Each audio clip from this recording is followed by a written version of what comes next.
धर्ममय है राजमहल, गूंजे मंत्र पवित्र। शठ तिलाव्रत ज्ञान का प्रभु ने कहा सुपुत्र। महल हुआ आलोकित, आया जब हरि नाम। युधिष्ठिर ने पूछ लिया जीवन का प्रश्न अविराम। शठ तिला की बात सुन महल हुआ शांत। प्रभु वाणी में प्रकट, ज्ञान भक्ति के संत। तिल के दान से कटे पापों के संसार। शठ तिला की महिमा सुने मिले सदा उद्धार। युधिष्ठिर का प्रश्न था धर्म कहे क्या ठीक। शठ तिला व्रत धर्म है, प्रभु ने किया प्रतीक। आप सभी को शठ तिला एकादशी की बहुत बहुत शुभकामनाएं। आज आपको जीवन का उद्धार करने वाली पवित्र शठ तिला एकादशी व्रत कथा का श्रवण कराने के लिए लेकर चलते हैं महाभारत युग की ओर, जहां पर महाभारत युधिष्ठिर के धर्ममय महल में आज एक विशेष दिव्यता का अनुभव हो रहा था। महल के भव्य सभागार में ऋषि मुनि, पांडव और गंधर्वगण एकत्रित थे। चारों ओर मंत्रोच्चार और शंख ध्वनि का पावन संगीत गूंज रहा था। महाराज युधिष्ठिर अपने सिंहासन पर विराजमान थे, लेकिन उनके मन में एक गहन जिज्ञासा ने स्थान ले लिया था।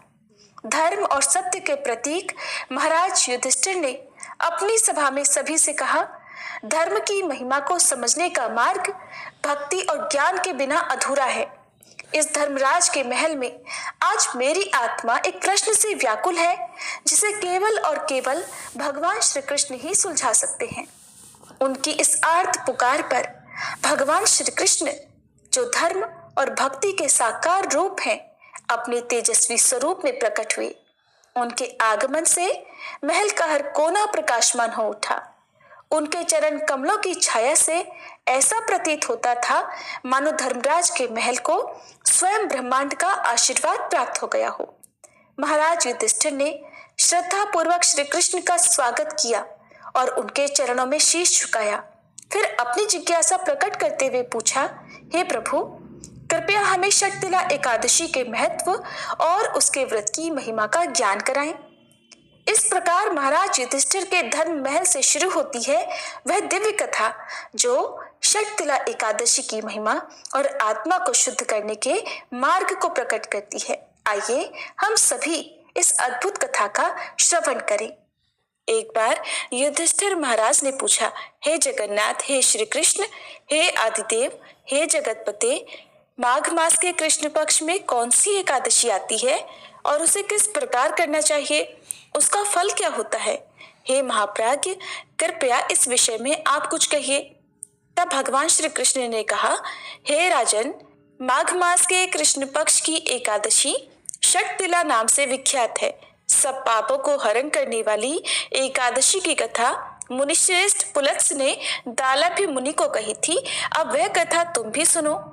एक बार दालाभि मुनि ने पूछा, हे मुनिवर, मृत्यु लोक में रहने वाला हर एक जीव पाप कर्म में रत है।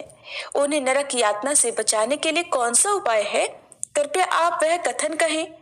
तब पुलत्स जी कहने लगे, हे महाभाग, आपने लोकहित के लिए बहुत अच्छी बात पूछी है, तो सुनो।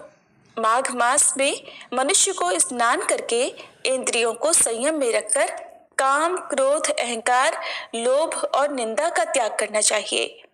देवाधिदेव भगवान का स्मरण करते हुए पानी से पैरों को धोकर भूमि पर गिरा हुआ गाय का गोबर इकट्ठा करके उसमें तिल और कपास मिलाकर 108 पिंड बनाने चाहिए।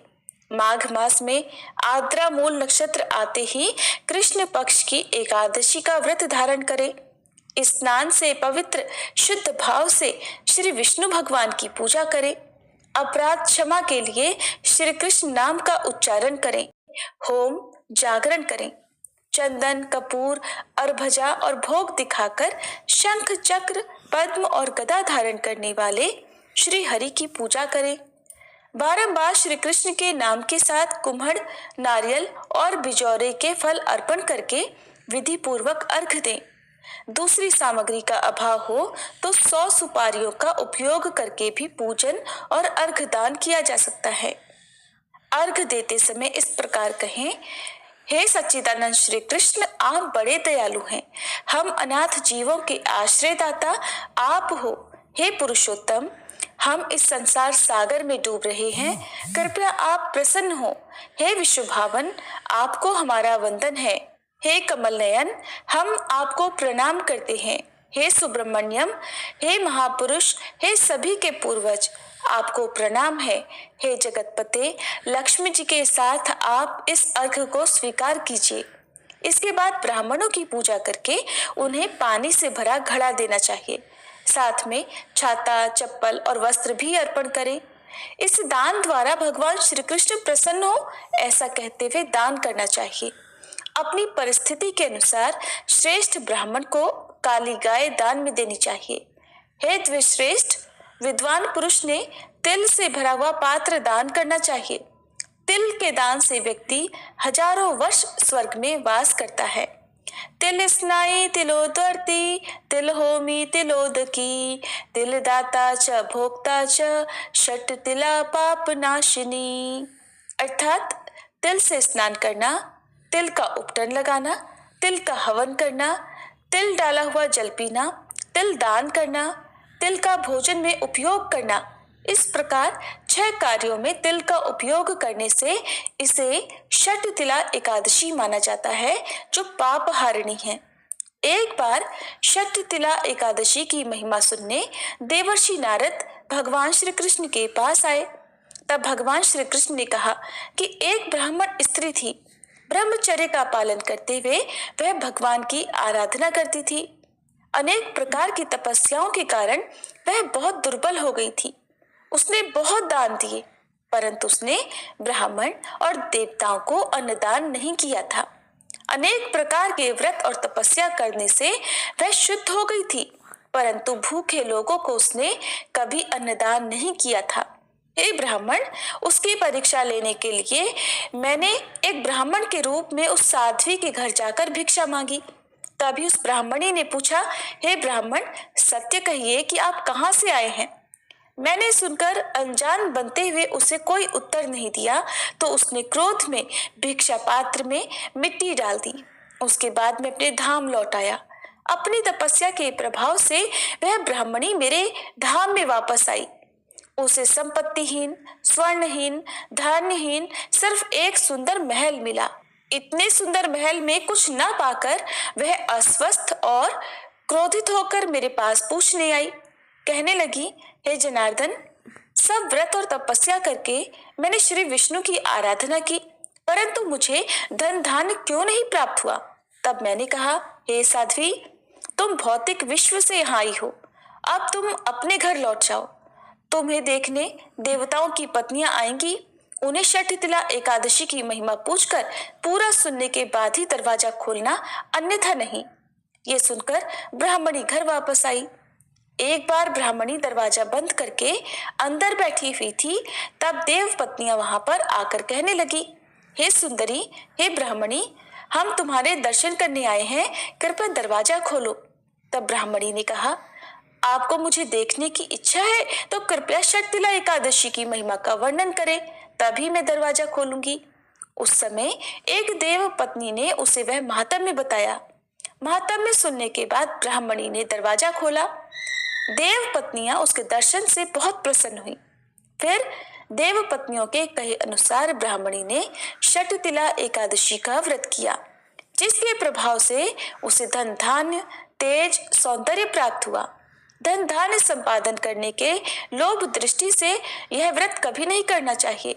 इस व्रत के पालन से अपने आप गरीबी, दुर्भाग्य नष्ट हो जाता है। जो कोई भी इस तिथि को तिलदान करेगा, वह सब पापों से मुक्त हो जाएगा। भगवान श्री कृष्ण युधिष्ठिर महाराज से कहते हैं, हे धर्मराज, मनुष्य जीवन का उद्देश्य केवल भौतिक सुख सुविधाएं प्राप्त करना ही नहीं है, बल्कि आत्मा की शुद्धि और परम धाम की प्राप्ति के लिए प्रयत्न करना है। षटतिला एकादशी इसी पावन मार्ग पर चलने का अवसर प्रदान करती है। इस दिन तिल का महत्व असीम है। भगवान ने ये भी बताया कि तिल का उपयोग केवल एक पदार्थ के रूप में नहीं, बल्कि जीवन की शुद्धि के प्रतीक के रूप में किया जाता है। ये पवित्र दिन हमें सिखाता है कि हम अपने भोग विलास को त्याग कर दान, तप और भक्ति के माध्यम से आत्मिक उत्थान करें। युधिष्ठिर महाराज और वहां उपस्थित सभी लोगों ने भगवान की इस गहन शिक्षाप्रद कथा को बड़े मनोयोग से सुना। चारों ओर केवल भक्ति और श्रद्धा का माहौल था। ऐसा प्रतीत हो रहा था कि भगवान के वचनों से वहां उपस्थित सभी की आत्माएं शुद्ध और पवित्र हो रही हैं। इस प्रकार षटतिला एकादशी की महिमा और उसके महत्व को समझाते हुए भगवान ने सभी को धर्म और भक्ति का मार्ग प्रशस्त किया। सभी मिलकर प्रेम से बोलिए, श्री बांके बिहारी लाल की जय। धर्मराज युधिष्ठिर महाराज की